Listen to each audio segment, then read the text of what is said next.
But welcome back to the WASSON CORNWALL series. I'm joined today by Jamie of Alchemist Models. Hello.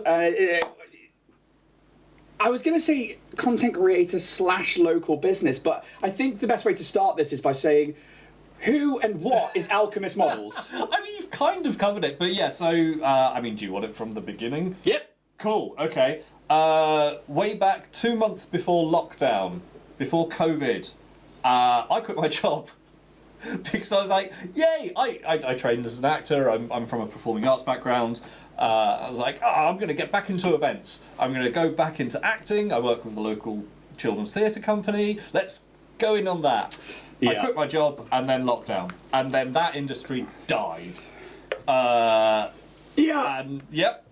Yeah, for anybody who knows me personally out there, like obviously, like, and you know, like my wife is in the performing arts industry, and although this is kind of performing arts, it's its own bubble. Yes. So I'm pretty safe, but like my wife, who is in performing arts, it's like COVID. Oh no, that industry got decimated massively. And that was at the larger scale of big theatres up in London. Yeah. The small local rural theatre was just annihilated. It just stopped, essentially. So I was sitting around on my arse watching films all day, every day, trying not to get sick. And then I thought, well, I was toying with the idea of streaming before, and I've done commission painting way back when. Try and earn a little bit of money through doing that. And started streaming and really liked it, and it originally was Alchemist painting, and then morphed into Alchemist Models when I got into 3D printing like a year later, and then started doing that commercially, and now it's just kind of become a thing that I do. Yeah, and for those who haven't necessarily seen Jamie's channel, so Alchemist Models, and we'll put descriptions and links into the description below for you, that you can go across and check out their YouTube, their Instagram, TikTok, all of the other, because you are on all of them, aren't you, pretty much? Yeah, pretty much, yeah. And so we'll put the links in there below that you can go check them out. It is incredible stuff that you do, because you do focus on mini painting for your content, and then Alchemist Models itself also has a 3D printing part of the business where you can say, if you've got I've got these licenses, or if you've got something you want me to print, then come along and have me do that. And I met you for the first time at an event last year. Yes. Here in Cornwall, down in Helston, and was like... Like, we were literally right next to each other in the stand. We as far as rural life goes, we couldn't live closer unless you were in that field. Yeah. It's really, really quite something that we hadn't met before. We have mutual friends and, share a content space, and it's interesting that on social medias we just hadn't crossed paths at all whatsoever. And yeah, whether the algorithm was just like, no, two of you can't be from the same area, and this guy's doing really well, and Dragonborn Industries can sod off. And I was like, I'm not jealous of you're following, but it's good. You've done very, very well for yourself. I had to learn a lot on the job of how algorithms worked, and I mean, I'd had a basic bit of experience with kind of Instagram and things like that. I used to do photography for a while, but yeah, it was learning everything as it was morphing, and when TikTok came along, that was a whole thing. And it's like not just chasing the trends, but chasing the algorithm, essentially, because it's not, I think somebody said to me, stop worrying about the numbers and just put out your content, and then once you find the bit that sticks, go from there. But I mean, what did you find you did? Well, I think I did a little bit of that. I realised very quickly that videos, or there was a turning point that videos did a lot better than pictures. When TikTok came out, Reels on Instagram just shot right up, Shorts on YouTube shot right up. Yeah. I mean, for example, recently I'll be putting up a video, like clips of bits that I use for Patreon, and just like a little teaser, essentially. And that will get anywhere between 3,000 and 10,000 views. Yeah. I'll put a photo of the same model, kind of like step by step, 70 views, 70 likes, so I don't know how... And even then, like, that's still relatively good at the moment, I think, especially for Instagram and stuff, because we found that... I found, like, with the Dragonborn Bard account, my personal one, where I was just putting up, like, D&D minis and things that I was doing, the reach on that used to be really good, and then it just, when TikTok and stuff and the Reels started going, it just dive bombed. So now that I'm finding with Dragonborn Industries, because I'm doing more clips of our shows, that seems to do really well, and it ties me back into what you do, which is you not only have this like long form content with Twitch and with YouTube where you sit around and you paint the model, you also turn it into a short, and that again seems to do really, really well. And you get these like 60-second videos of you being like, here's how I did this, and some of them are not even 60. There's some, so I'll break it down to 20 or 30 just because people's attention is so quick nowadays. I've factored that into editing. Like if it's 2 seconds long, it's too long. And people would have swiped away. So each segment is anywhere between 2 and 3 seconds. And it's really weird editing something down like that because you trick your brain into going, well, it's 3 seconds long, I'm bored. And I did it, and I'm editing it. So if I'm thinking that, then surely someone else is going to be thinking that. Right, clip, get rid of. So yeah, I'm moving more away from live stream at the moment because it's a weird space now. I mean, I started streaming during lockdown, which there were so many creators out there, and because everyone was just sitting around and needed something to do and wanted that community interaction. But now everyone's gone back, and this happened a while ago, but everyone's gone back to work and people are getting on with their lives, and the whole space has just changed. There are some creators out there doing incredibly well. That being said, I don't think there's anyone on Twitch that is a miniature painter that is making a full-time living just through Twitch. No. I don't think that exists. Even the biggest ones, because you're still only looking at, with all respect, about 100 viewers. And I think, which is great. But it's nothing compared to like the video game. Girls because I think with the video game ones, people can jump in and be like, it doesn't matter about where you've been, what's previously happened, and we see this with storytelling. Is people don't necessarily watch the live streams because they're not caught up yet, or they're like, oh, I don't want to ruin anything, so I can't watch the live stream. And we've had people say like, I'd love to watch live, but I can't catch up. And with miniature painting, it's not necessarily as much, but you are watching somebody paint, and it is watching paint dry. Literally watching paint dry. So it is quite. You've got to be either very engaging as a content creator, which I think you are. You know, you are very emotive. You are very communicative, and I think one of the keys is narrating what you're doing. And also, your voice isn't horrible to listen to. Thank you very much. It's genuinely, it makes a huge difference. It does. I think that's the other thing is the quality of equipment really, really helps. I think it really can do. And quality of camera. That's not just miniature painters. That's streaming and content creation in general. It's very obvious when someone doesn't have like their mic dialed in, or even just a bad mic. It happens, but you've also got to start somewhere. And actually, absolutely. That brings me into the next point. Is like, would you suggest for people to start this? Like, if they were going to be like, you know, I really like Alchemist Models, and I want to now give streaming a go, and I really want to give recording content a go, where would you suggest they start? So, for me, it depends on what you want from it. It really, and that you need to decide that from the very beginning, because that will change what approach you take. From because I started in lockdown because I had no job. I didn't have any income at that point. I was like, I need to make money. So I approached the whole thing with I'm going to treat this as a business, and I have to. So I actually started with painting up models and selling them on Etsy. But I had to paint them within a certain amount of time. I had to build, paint, and list a model in one day, or a group of models in one day. Wow. And that's where speed paint and contrast comes in, which we'll get to in a bit. But so it depends. If you just want to become a part of the community and just paint whatever you want, then just grab a camera, grab a mic. Do your research into not necessarily the top tier gear, because you don't want to invest that much, but don't skimp out.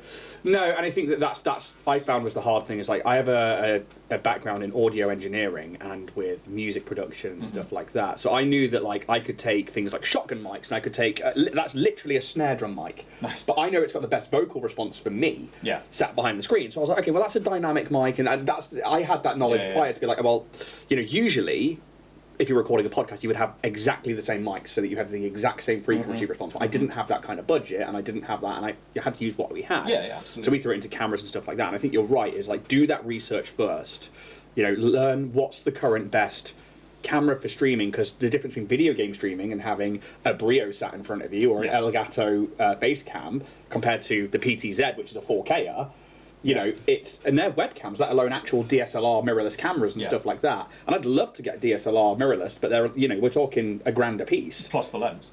Yeah. So we're not at the point we can do that, but it's worth looking into. And if, you know, if, like you said, if you're looking to set up as a business or anything, you definitely want to research. You've got to market yourself in the best possible way, because otherwise you won't stand out. Yeah. You need to offer some. And also, what are you offering to your audience? If you are just sitting there painting and not interacting, then unless your painting is very quick and absolutely incredible, then odds are not many people are going to watch. Yeah. It's a hard truth. You also have to be engaging.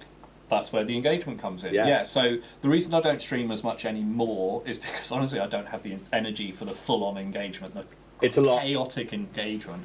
But beforehand I was running lots of redeems, like channel redeems. You could get me to do rollouts on a rollout machine on the stream. We would feed the dog. The community bought my dog his very own camera, his own webcam, so we had Bailey Cam. That's awesome. And it was great, and there was a really nice community that built, and some of that community, who I now have very good friendships with, went on to stream themselves. Amazing. And it kind of just built the community from there. And then I went, I don't have the energy. I'm tired. I don't want to roll out anymore. Do you think that's because of the energy that you have to put into, not necessarily masking things like, I say this because this is from a personal opinion, like I have to sometimes mask anxiety, depression, stuff like that, because when you treat it like a business, you have to put out the content. Yeah. And although there are times where you're like, well, I have to take a break, actually taking a break can be really detrimental to, you know, somebody else's routine. Whereas if you're in their routine, they're going to carry on watching you. But if they miss 2 weeks, they're like, oh, well, I've now found something else to fill that hole. Yeah, exactly. Therefore, also you can burn out.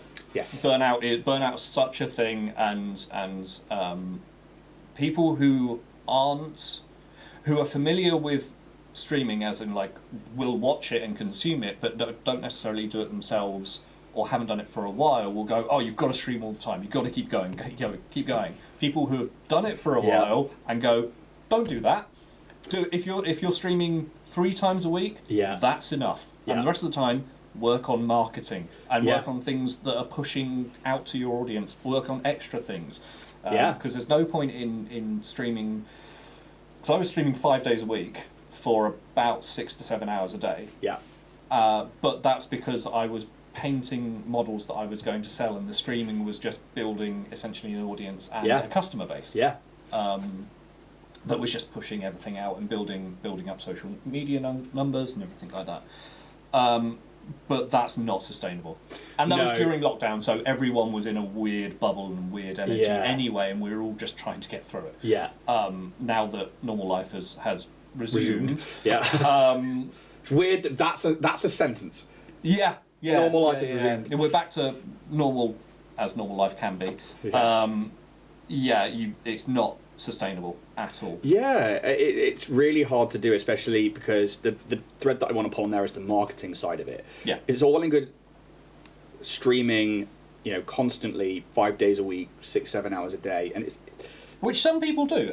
For me, that's a doable thing. If I don't want to see my kids, if I don't want to go on the school run, if I don't want to eat, if you don't want to have a life outside streaming. Yeah, and that's fine for some people. If that is your life and your community and your friends are there in the stream, because some people can't get away from home, some people can't get away, then cool, absolutely go and do that. If it saves your life, go and do it. Yes. Whereas for me, you know, I have a weekly stream with Starfinder, a bi-weekly stream with Bloodpunk. We know that Bloodpunk is a short-form campaign compared to things like Starfinder, which for us is our flagship. Yeah. But then also Painting Up the Monster Manual, which is a weekly show, which we can dip in and out of if we need to, or if things crop up, because we're both adults, we both have kids, we both have our own businesses. And a lot of people, like 99.9% of people understand that and fully support that.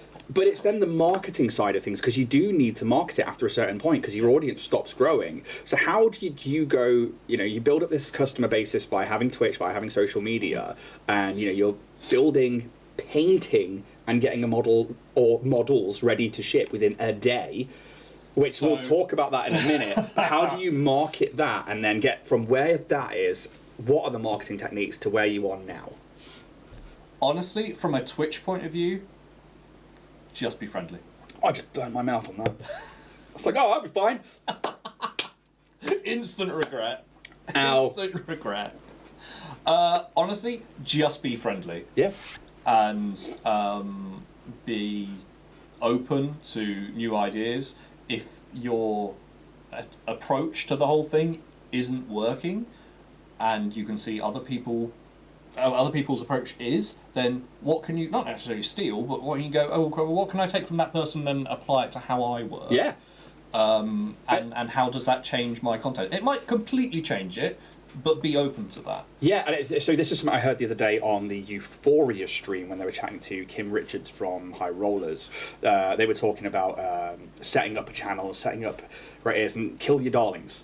Oh yeah, absolutely. The thing that you've got anything creative, that is like a key rule. Yeah, and for those who don't know what Kill Your Darlings is, it's a case of going, this could be your biggest and best idea that you're like, I love this. This is what I want it to be. But if that's not working and something else is, you have to kill the thing off that you loved and carry on with the things that are working, provided you're happy with them. Take that idea out the back and put a shotgun to its head. Yeah, yeah, absolutely. it's exactly that, and it's interesting. Which sucks, and it's really hard to do. And sometimes actually, it's a good example of this. So I ran a Kickstarter, my first and only Kickstarter to date, for my own models, and I had 3 busts of characters that I ran. Actually, you've seen them. Yeah, from and they're stunning. Yeah, thanks. I'm really, really happy with them. And they were characters from a D&D campaign or various campaigns that I've either played personally, or they were NPCs. And I wanted to introduce them to the world. I put them as busts because I thought they were quite fun. And the campaign was successful. Everyone got their things. Congratulations. Thank you very much. I have sold next to none of them since then. Yeah. I have such a love for those characters that trying to let them go and going, that idea, as fun as it was and as much as it meant to me, didn't work. Financially, from a business point of view, didn't work. From a passion project, great. It happened. I've got art, I've got models that only I have, and they're personal to me. Great. But from a business point of view, complete flop. Yeah. So it's being able to recognise that and go, didn't work, move on. Yeah, and I think that that is definitely something that people need to be aware of as well. Is like when you're setting up, especially a hobby business, and this is one of the things we chat to, especially with other people that we do during this series, is, one, where did it all begin and stuff like that, but also, what are the trials and tribulations you've had along the way, and this, you could have this passion project that you absolutely love, but if it doesn't work, you've then got to adjust something that you've put so much time and effort into. And money. And financial, yeah. But also, you have to kill that darling, and you have to be like, well, that stings, that sucks, but that's kind of part of the game that we play. Yeah. And yeah, it's really hard to do, and the fact that you've been through that, hopefully, if somebody's watching this and they're like, I really want to set up a stream, or I really want to set up a Kickstarter, and they have to go through that as well. It's like, hopefully they're maybe cushioning that fall, or maybe they can take something from this and be like, well, yeah, okay, the other side of that coin is this, that the Kickstarter could do well, but after that, we need to find the next step in the journey. Just got to keep going. So, for you personally, how did you get into the hobbies? I started with way back when in, I want to say 5th edition Warhammer Fantasy and 3rd edition 40k. Wow. So I've been in the hobby since I was about 7. And no matter what I've done with my life, I mentioned I've trained as an actor, and that was a big part of my life. I would always have models alongside that. Yeah. So when I was training at drama school with insane schedules, I was still working at a hobby store and painting models, and that's actually where Alchemist painting originally started, was when I was doing commissions and things like that for just earning a little extra money. So that was like your entry into it, is literally that you were playing Warhammer and that you were, started so with... my very entry was Warhammer. Yeah. I think a lot of people have that. Yeah, exactly. It's the biggest thing, and it's the biggest thing for a reason. It's very, very successful. Yeah, I mean, they've got the kind of you've got the models, you've got the hobby side of it, you've got the play side of it, and you've got the lore side of it, the book side of it, the art side of it. I mean, technically before that it would have been playing around with Airfix models. I think, yeah. Before, just what's a scale model? Yeah, everyone's cool. Everyone's done a Spitfire, and then exactly. I've got exactly. my nephew gave me a Spitfire for Christmas. So I thought you'd like this. Yeah. It's down there. I need to put it together. So yeah, it'd be interesting to go back and do like an Airfix model and be like, what's different from then when you were like glue on everything and thumbprints everywhere to now. Well, it's really interesting because I've recently just got into historical wargaming, so I've started playing Bolt Action. Oh, cool. And it's not quite scale model, but it is definitely with some of the tanks, the kits are different. Yes. There's definitely kind of like, oh, there's a hatch tiny bit there. And I'm quite dexterous with my hands, but I was like, oh, maybe I need tweezers for this a little bit. Old Dyspraxia over here is just like, and thumb of glue. Yeah, there was Sand it afterwards. There was definitely some moments I was like, that's super glue, all of that just blended. Yeah. So actually, and that brings us on to local community and stuff, because you are still active as a player in local community. I am now. For a while, for a while I wasn't. I'm very particular with who I play my games with. Yeah. Because I'm aware that I don't have a lot of spare time necessarily. Yeah. And if I'm going to spend 4 hours playing a game, I want it to be someone that I get on with and we're on the same wavelength. Yeah, and I think the chemistry of playing a game, although we can meet people through these games, and that's fantastic, I agree with you sometimes about, like, you know, someone going to a club night, which I love going to a club night. I haven't done it for a long time because I don't have the time. But you also sometimes don't know who you're going to be playing against. Yeah. Whereas actually, like, when you came across to play Shatterpoint, and I was like, amazing. Like, I know exactly, like, your sort of wavelength, and, like, I'm going to have fun playing with you. Yeah. And, like, you know, we're going to do more of that once Salu's out the way and trying to get some more games and then some battle reports. And I'm excited. I'm like, you know what? I want to spend this time playing a game with you because it's social. Yes. If you're going to put the energy into being social when you're already drained. Yeah, especially because I have a little, or I've developed some sort of kind of social anxiety over the years, and actually starting this Bolt because I'm playing with Roll the Dice down in Helston, which is a fantastic place. Shout out to Roll the Dice. Hopefully, we'll be releasing that video very shortly too, because I'm chatting to them as of today, tomorrow. Yes. So that was they've got a Bolt Action Escalation League. Yes. I was like, no, I want to get back out into the kind of community group, and I really enjoy their way of kind of approaching it from a kind of non-profit organisation. And kind of game first, business later, just get everyone playing and having fun. And I really, really appreciate their messages. Same. So I was like, okay, this is a group that I can get behind. Yep. So pushing myself into doing something social and doing this Escalation League. But that's amazing. Which is really fun. I'm really enjoying it. Good, because I think I certainly have, especially with things like PTSD and stuff, where I put up a bubble around me and I was like, it's the whole reason Dragonborn Industry started, because I was so mentally ill. And I was like, I can't go back to being employed by somebody else. And even to this day, I'm like, I cannot be employed by somebody else because I will just break down. And I'm in the same. Yeah, and I would struggle. So I was like, well, what do I do? And I built Dragonborn Industries up, and then I got my friends, and I was like, look, do you want to do this with me? And they said yes, and I was amazed. And it was one of these things, but I did put a bubble around me. And going back out to clubs and like trying to now have to socially put myself out there for this. It's hard. It's so... Especially after, with all that plus lockdown. Yeah. Plus where the world just shut down and everyone's like, no, you can't go and socialise for 2 years. Yeah. It's such a hard thing to do. So the fact that you put yourself out there, and especially with the new game as well, because that kind of ties back into your channel with the fact that you've been painting Bolt Action as well as things like, you know, I mean... That's mainly for me. Yeah, but it ties back in because you're no longer doing the, like, let's build, paint, and get ready to sell. You're like, well, let's... No, again, that wasn't sustainable. No. So what is your content? So my content started with just painting just because, but also it was... I maintain to this day, as much as I'm not going to get sponsored by them anytime soon, as much as I bitch and moan about Games Workshop, contrast made my business. I've literally got a table full of them under there. Yeah. Because without contrast, without being able to do the mid-tone shading and highlight in one go, I couldn't have cracked out an Underworld's Warband in 4 hours. Yeah. And that is the content, isn't it? Is you are trying to paint as quick as possible. That's where it started. Now moving on to more Patreon things, and having had a couple of years or more of experience with speed paints and contrast and that kind of thing, I don't think when they first came out they were marketed very well. No.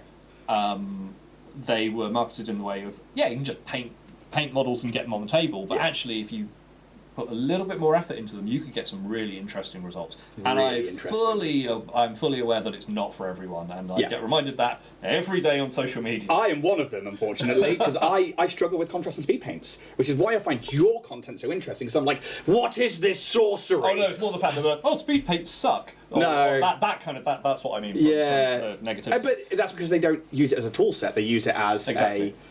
a be-all, ends-all, and they're like, well, this should be one paint does the job, and it's like, no, because what you do, and you should all really go check out Alchemist Models, especially the Patreon as well, because you start with Templar Black or Basilican Grey, basically, don't you, isn't it? Like your For Space Marines I do, yeah. Yeah, and you prime white, and you I always prime white. white, coat the whole thing in black, Yeah. or yeah. a darker colour, because that then brings... I mean, you tell us what you do. You tell us the process. So one of the main things was with speed paints, and it's a legitimate concern, and they are hard to work on flat surfaces. Yeah. And one of the main popular things in wargaming is Space Marines. Lots of large armour plates.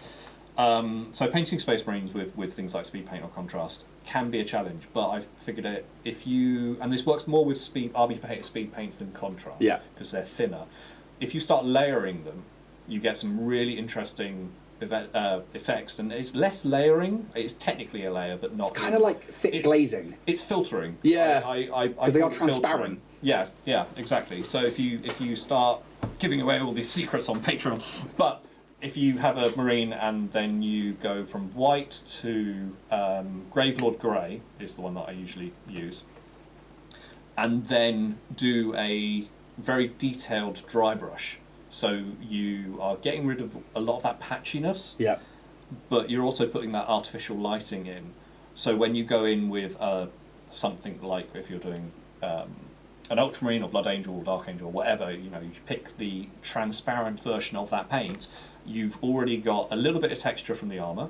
If you want a clean paint job, like what Games Workshop do for their product photos, don't use contrast and speed paint. It's just not for it. It's not the tool for it. If you want something a little interesting and a little different, then give it a go. Yeah. And then you put that filter over it, and then you can work it, you can weather it, you can...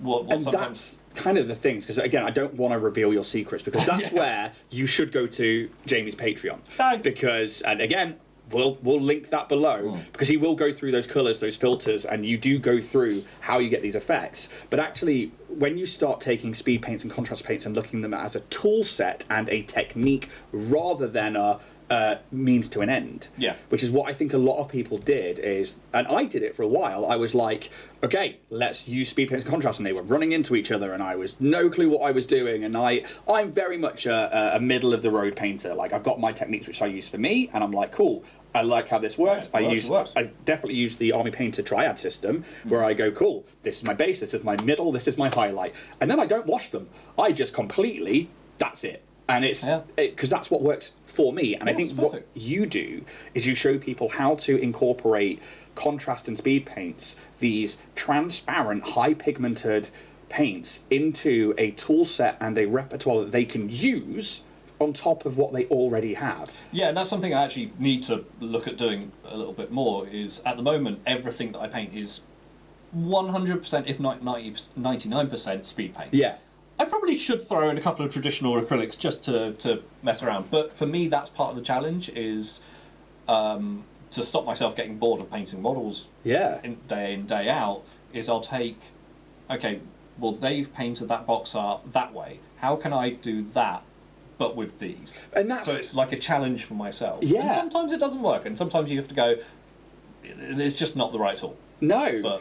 But you do it so well, and I think that you all need to go out and check out what Jamie does, because it is awe-inspiring. Like, it's impressive to see. I'm not going to be able to get out of that door with this head going, well, with good, all these compliments. because it's totally deserving. You absolutely deserve that kind of compliment. And Richard does it when I paint with him. He uses speed paints and stuff through an airbrush, and I'm just like, what the fuck? I'm like, what is happening? How are you? What is this sorcery? I'm just like, you know what? Prime it black, dry brush the base color on it, and then pick out the highlights. And like, it's definitely interesting to watch people like yourself take a tool that's been added to the community and just create something new, and to go, how can I replicate that box art but with this style? And it really has become your style, I think. I think so. Yeah. You definitely have your art form down, and I freaking love it. I think it's incredible, and every time like an Alchemist reel or TikTok pops up, I'm just like, fuck you, man. And that's what I want, I think, when I see a miniature painter doing their thing. It's like, not only is it good, and we get those ones on Instagram and stuff where you're like, what the fuck is this? That's ridiculous. Flameon miniatures. Oh my god. I've watched a video from beginning to start of a Flameon processor who was painting Lord of the Rings High Elf. I have seen every single step of that video, of that model getting painted. At some point, I went, I don't get it. Yeah! How did you get... I've watched how you get from there to there, but I don't understand.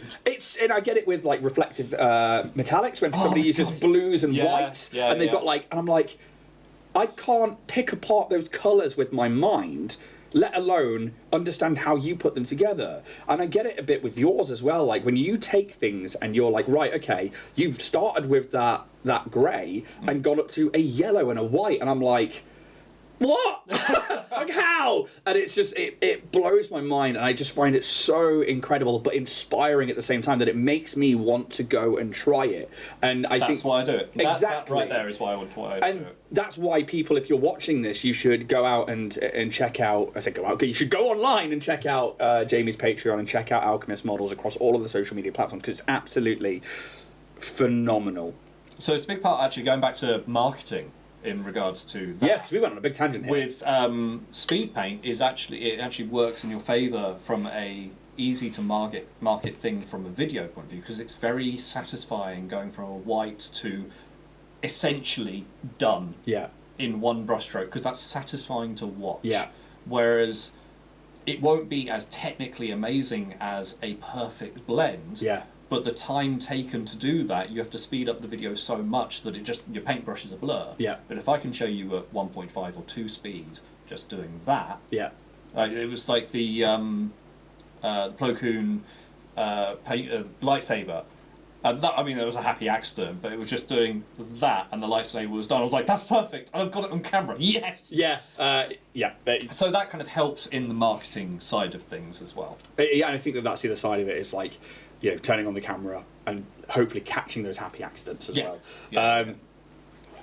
Because not only now, you know, you have the Patreon, you have your social medias, you have the business, and you are doing incredible stuff, but now you're starting to put yourself out at events. I say starting to, you've been actually going to events for a little while now. Well, as myself now. Yes. Yeah. And so what events have you been going to? Where can people find you if they're going out into the local communities? And what have you got coming up? So, for the last 2 years, I've done GriffCon with Griffin Gaming. And that was actually the very first event that I did for myself was GriffCon year 2, I think. I think it was the second year. And that was pushing 3D prints, but also having a couple of things that I've painted and just wanted to show off. Yeah. Mainly 3D prints, though. Did GriffCon again, and then we met down at Roll the Dice's Southwest Cornwall Miniatures Expo, Games Expo. But in 2 weeks from now, I've got Salute. And I've been to Salute. So we're on the 19th of March as we record this. And it's the 12th of April. I think this, if I'm looking at my scheduling right, will come out on the 2nd of April, which I think is a Wednesday, which means that the following week, you can find Jamie at Salute. Yeah, probably asleep under a table going, oh, it's done, it's done. But yeah, no, I've worked at Salute for other companies before, and I was put in the position that I was like, I want to make this look really pretty, but it hasn't necessarily worked out for whatever reason with other companies. So having the opportunity to do it for myself, I'm like, I want to do it my way. I want to make it look really, really nice. I've got the smallest stand possible because it's really expensive. So annoyingly good, though. That's the thing. Like, I had a stand next to Jamie at the Helston event at the Roll the Dice Cornwall, and I was like, I'm going to focus just on having them on stands, my dice, and it's going to look really pretty. Your dice look awesome. The dice look great, but next to your stand, I look like a fucking peasant. I was just like looking like constantly like, look at that diorama. And you do dioramas across the entirety of your stand. That's the plan for Salute. Is you saw it with you've seen photos now, but the cabinets I was really happy with the cabinets that I got. They were amazing. originally designed for like model cars, like scale electrics, and they've got lighting in them, and they're really nice. They're hard to get hold of now, unfortunately. But I wanted to do something a little extra, and now I've got it's a 6-foot table, and I've got a 5-foot long diorama, 2 tiers running along the top of the cabinets. It's so impressive. With lighting, and there's a whole battle going on, and that's why I'm stressed, because I haven't finished it, and I've only got 2 weeks. I would offer to help, but you're just a better painter than I am, and I would ruin it. Yeah, it's on schedule. If I don't get ill, and I don't have any like chaotic I need to go away for a little bit, it will work. It's on schedule. I'm not entirely sure how I'm going to get it. It does come apart, but I don't know exactly how I'm going to get it up there. Carefully in the car and not sharp corners is what I've got so far. Yeah. But because it is so impressive, because this is part of the marketing side of an actual physical stand that I was just like, when I saw yours, I was like, right, now I need to put thoughts into like having a massive dungeon behind me, or having, because you literally had massive diorama terrain style stuff. You have this amazing, and it is to show off really the commission painting, and to show off it's to show off a little bit of everything of what Alchemist Models does, not just the print. Yes, it's the printing, but also I've painted everything in the cabinets that you saw apart from the Kickstarter bust. Everything was painted with contrast and speed paints.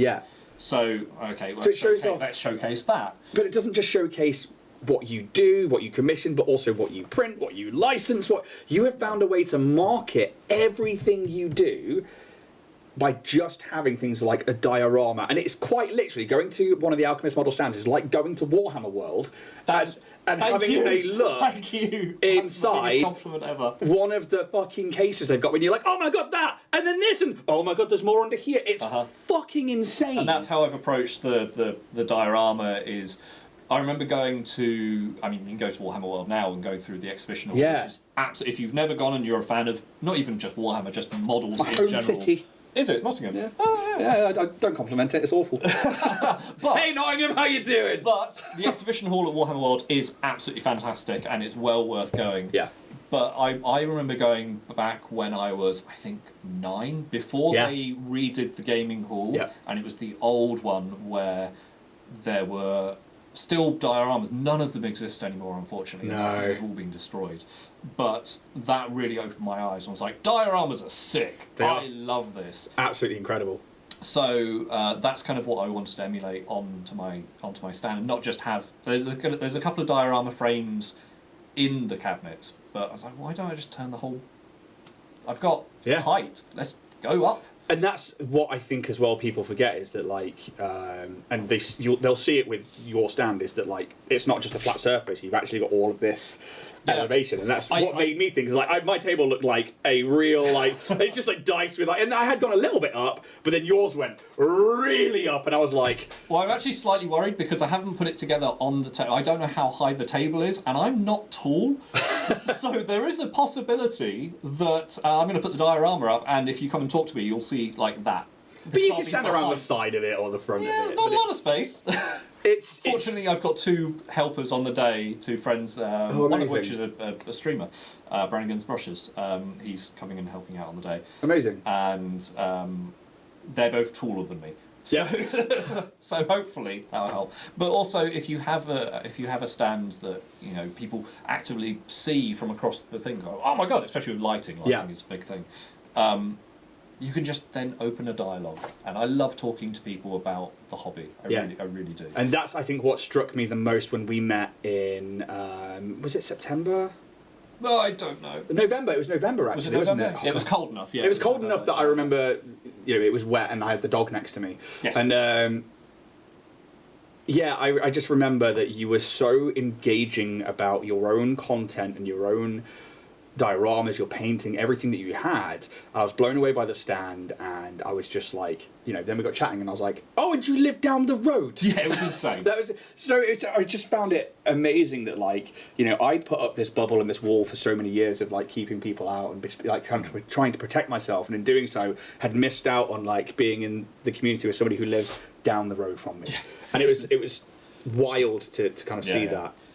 But when we talk about your stand and we look at the things that Alchemist Models does, and obviously you started again with like, get a kit, build it, paint it, but now you're obviously 3D printing. Yes. And did you find that 3D printing, one, how did you get into it? Where did you begin? And is it now taken over from the whole, like, getting a kit and painting it up or anything? And, you know, you're like, now I print it and I'll... For a while it did, purely because I went, okay, I'm going to, again, much like the streaming and painting, I was like, I've got to approach this like a business rather than just, you know, buying a printer and having fun, which is nothing wrong. 3D printers are great. Yeah. But infuriating, but they're great. Yeah. Oh, yeah. Every. So I have so many people coming to me and going, I think about getting a 3D printer. Have you got any advice? I'm like, yeah. My first bit of advice is, first of all, health and safety. You've got to think about that. And hugely so. Oh my god. Resin is the amount of very people bad who don't think about proper PPE and safety when it comes to 3D printing really worries me.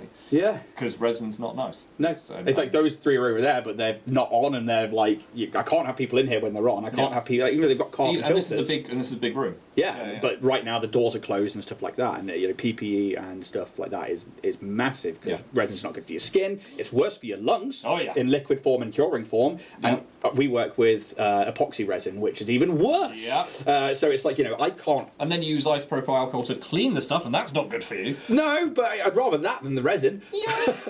It's not going to stick to the inside of your lungs. No, it will dry out your skin massively. Yeah, hugely so. It's, So PPE. E45. E45 cream is going to save you if you work with 3D printers. But so I started, I wanted to do miniatures, so I was like, okay, that's more resin, let's play with that. I started getting one of the old Anycubic photons, like the OG photons. Yep. And then just kind of went from there, started looking at commercial licenses, and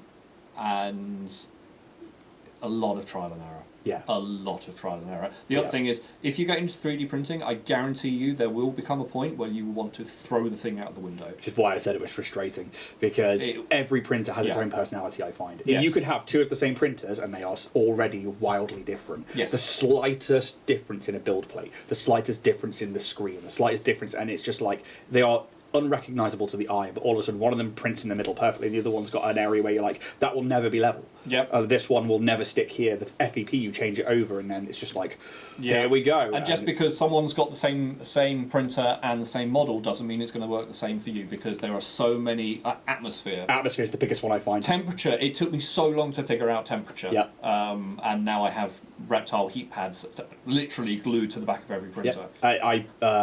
So I have an electric blanket over there, which I put over my pressure pot for normal resin, or else it won't cure. I also have the M7 has its own, M5 has its own heater. That I actually can't use with it, so that's gone because it doesn't heat it up right, and I get condensation, which is then moisture inside the printer. Moisture. And it's just so it's little things like that. I think from my point of view that I was like, oh my god, where the fuck do I start? And you know, you will like you say, want to throw it out the window. Yeah, absolutely. And I wouldn't know where to advise people to start now. With like, because you say about the Anycubic, that's also where I started, and I thought that was such an intro printer. When I look back on it, I'm like, man, it was so easy. Like, I literally turned it on, I pressed go, it did it. Oh, the old Photon was brilliant. I've still got my S. It's still there. It's a workhouse. I gave mine away to a member of the community because I was like, I'm not using this anymore. It's the thing is, I haven't used mine in about 2 years because I'm scared to, because I'm like, although I could use it, I don't want it to break and not be able to replace the screen or anything. I'm like, just in case I need it for something. That's the other thing. The technology is moving on so quickly that I've got... So at the moment, I'm running, well, in theory, 8 Elegoo Saturns. Yeah.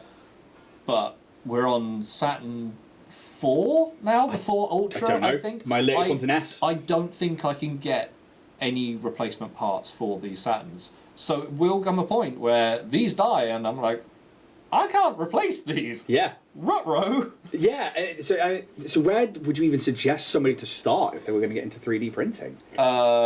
Commercial or personal? Either or. Okay. Personal...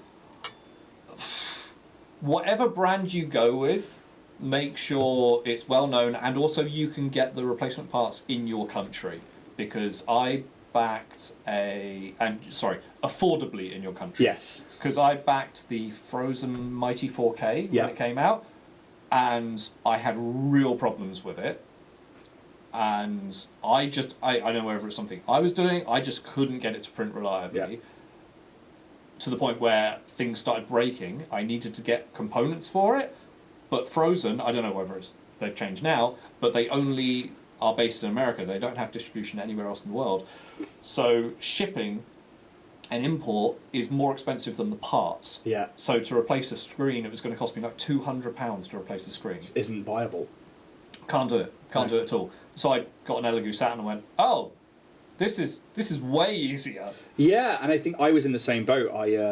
I had the Photon S, and not only did the Photon S, because at the time it was like the go-to printer. Everyone was like, you get an S. Yeah. That's where to start, and you will probably never need anything else, but it's so small.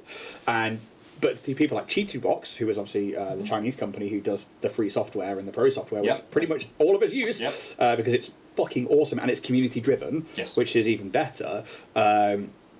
It was the place to start, and it was like, okay, you could get replacement screens, you could get replacement everything else, and you didn't have to buy the Anycubic stuff directly. You know, and even though Anycubic and Chitubox are both Chinese companies, the parts were readily available on things like Amazon and stuff like that, which is incredible. Then I ended up with the Saturn S, which I actually got thanks to people at the channel who were donating and stuff like that. Like when we were really streaming mostly mini painting and dice making actually at the time, and we had enough donations and people, which I'm always grateful that I was able to get the next printer, and that was I got because it was a bigger build plate. And even I can still get parts for the Saturn S, but only just. And luckily, I haven't needed to replace anything. And then I was really thankful to be donated, and somebody in the community bought me the next Anycubic Mono 5. And they were like, hey, I want to get you this. And they sent it across, and I was like, wow, okay. Incredibly kind. It was incredibly kind of them. And this was the first time, and it was actually Warrior Prince 3D, who obviously we do a lot of shows with. They, I think, had one as well, and they had struggled with their M5. And the point of the M5 is to be speed printing. Yeah. So it's like we're talking like 1 second layers. It's weird. Like I put on like a model this big, 27 minutes. God damn. It's incredible. What layer height? 0.5. Okay. So, but it's still enough that like you know, and Richard prints in like 0.2 and 0.3, 0.4. So I like, do 0.3. Yeah, exactly. 0.03. And you guys would have to chat about that to be like, yeah, this is like no layer line stuff like that. But I was printing at that and being like, this is for me. I'm not selling it, and it's absolutely fine. But I find it weird to go between like high speed resin and to go between ABS resin and regular resin, and it's such a you have to do your research and you have to go into there's so much research about it, and there's going to be so many conflicting views and things like that. I could tell you my opinions and someone will completely disagree with me. Yeah, or advice, and you know, join, I think from our point of view, was join that particular company's Facebook page of like Anycubic printers or Elegoo printers, and you'll see everyone, and you'll probably find the troubleshooting on there. A lot of communities have Discords as well, where exactly. people come up with their own advice and answers for things. But it is trial and error. And if somebody's going to go, oh, do this, and it's not the right thing, and somebody else is going to do this, and it is, and actually, you know, it's such a wild thing to like take 3D printing to the next level. And I look at my M5 and it's designed for speed printing, so it's only really designed for speed printing. So when you try and get it to do regular printing, the FEPs are different make. It's designed for quick release. It's not designed for that. Oh, okay. So it's now called a TEP and stuff like that, and you're like, yeah, exactly. So it's just like you're already having to like go down a different style of 3D printing. And although I'm now really okay with it, I know that people like Richard and probably people like yourselves would be like, this isn't for me. I don't know what I'm doing here because I can't get the exact... I've found what works for me. Yeah. And to the point where I've got some commercial licenses that the models don't work with how I work. Yeah. So I don't use them. Yeah. Because I could get these to print, technically, but they're too thin, or it isn't worth the time changing how I work. Yeah. For that model, so sorry, no. And that's it, and it's like if you're doing it commercially, you've got to really look at it like that. Whereas if you're doing it personally, it is very much a trial and error. It's like, what did that print? And I only use about half of. That's generous.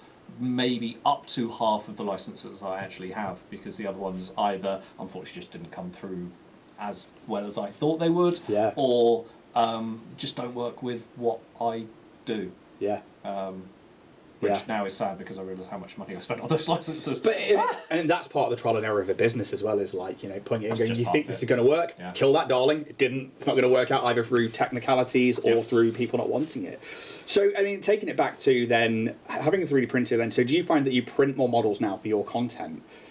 Still at the moment I'm printing more commercially for sales through my website and Etsy. But yeah, having the ability to, especially with certain companies' pricing structures, going, I can't afford that model, but I got this alternative that will pretty much do the same, same job.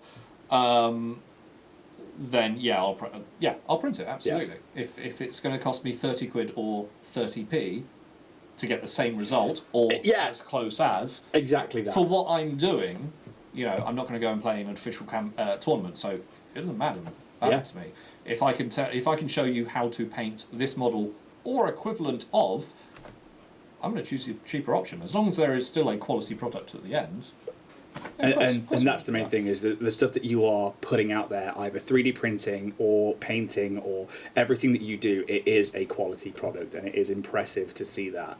And I suppose as we kind of like come towards the end of this conversation, it's a case of if people want to see more of what Jamie does, more of what Alchemist Models do, where can they find you? So you can find me on Instagram, you can find me on TikTok, you can find me on YouTube, although I'm not putting out as much content on YouTube now because I'm more focused on Patreon. Patreon is the thing that I'm really pushing at the moment. For what you would subscribe on Twitch is the same price that you'd get all of my content over on Patreon. Yeah. And I've only been really pushing it since November. Yeah. But I try and do at least 2 bits of content, whether that's a video and a PDF kind of document to go along with the video every week. So for $5 or £4, you'll get a minimum of 8 documents or videos or a mixture of the two for a month. Which is incredible, and that gives people a way to learn something and a way to see something and take part in the community. And I'm always asking, like, if there's a model that you want me to do, because this is a method that you're interested in doing, but you want to do it on your own models, let me know, and I will figure out a way of trying to get a model like that will be suitable for that. But yeah, Patreon's the big thing, or alchemistmodels.com, which will have a link to the Patreon, but that's also my web store. Yeah, and we, like he says, we will have a link to all of these in the description below, which should hopefully be a nice, easy way to find Jamie, to find Alchemist Models, because you really should go check out their content. Jamie is a very sweet, kind person, and his content is truly amazing. Thank you so much for watching this video from the WASSON CORNWALL series. Thank you so much to yourself, Jamie, Thank you for having me. coming along. Hit the like and subscribe button, do all the great stuff, and thank you so much. May those dice gods be ever in your favour. We'll see you next time, guys.